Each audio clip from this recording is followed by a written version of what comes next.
We live in a time where energy and water conservation are critical to our daily activities. Grey water recycling is not a new concept, but it's not common practice in many households.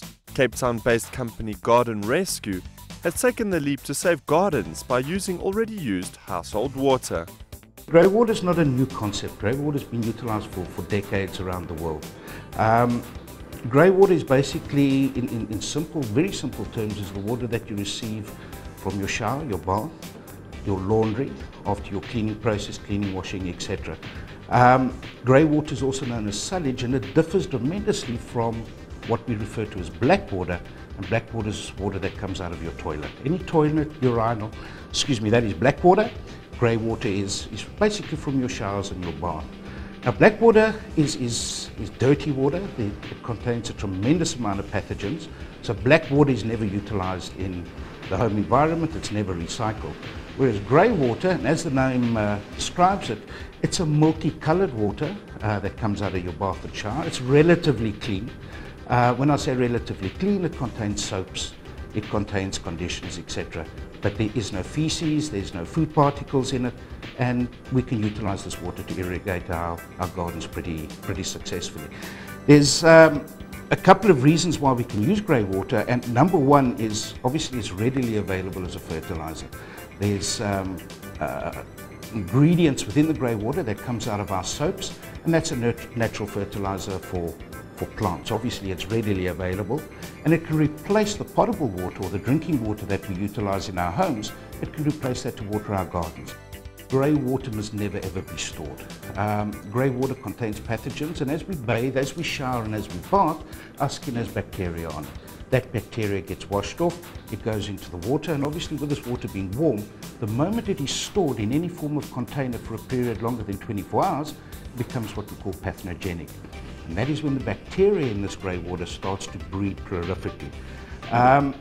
I'm sure you've smelt grey water that's been standing for a period of a day or two. You get that very pungent, dirty smell, and that really becomes really murky. That's where a danger comes in with grey water usage. So grey water must never ever be stored. I like to use the example of a child playing in a bath. We've all had children, or we watch children that splash in a bath and play in a bath, and it's a lot of fun for them. And invariably within that bath you're going to have toys, you're going to have a face cloth, and a child will get that water into his mouth.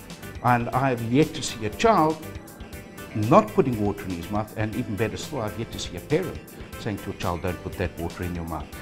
Now, our concept with that grey water is the moment you pull that bath or plug, 30 seconds later, that grey water is in your garden. Now, if you allow your child to bath in that water, to drink that water, and to play in that water, then surely that water is good enough for irrigation purposes on your garden. The process is very simple in that the unit that is installed in our particular case for grey water recycling, it's a relatively small unit which the homeowner can place outside his bathroom window. It's unobtrusive, it's a good looking little unit, so it's not going to be an eyesore. And basically what happens is the moment the shower water exits the shower, or the bath water exits the bath or pulling of the plug, a pump is activated automatically. The water is filtered through a two-stage filtering process, and that water is pumped directly to your garden immediately. Soaps and conditioners and chemicals that you utilize to cleanse yourself, that gets dissolved within the water. That cannot be eradicated from that water unless you've got serious treatment plants, etc. We go and have a look at our municipal treatment plants at the moment, and we see they're not doing a good job on getting the water 100% clean either. So the chances of being able to remove the soaps within a home environment is very, very slim.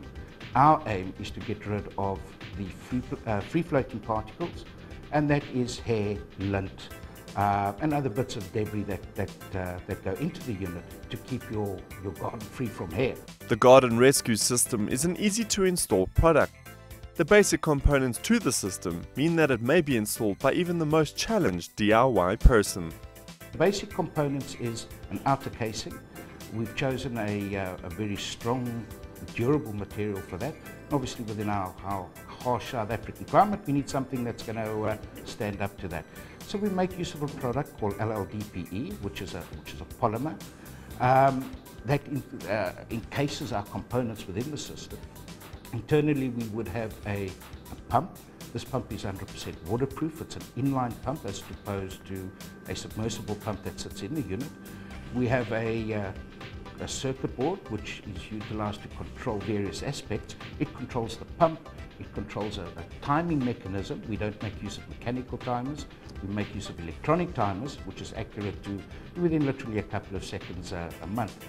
And that circuit board would control things like the float switch, when the pump activates, when it deactivates, and at a later stage we'll also be able to give the homeowner information on how often the pump activated, what the amount of water was that pumped down to the garden, etc. So it's a very basic, simple system. We've tried to keep it easily maintainable by the homeowner, because as we know, we all hate to do maintenance around the home.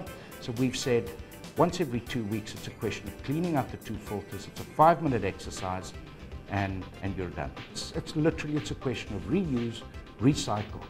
That is what South Africans need to do now, and we're getting there slowly.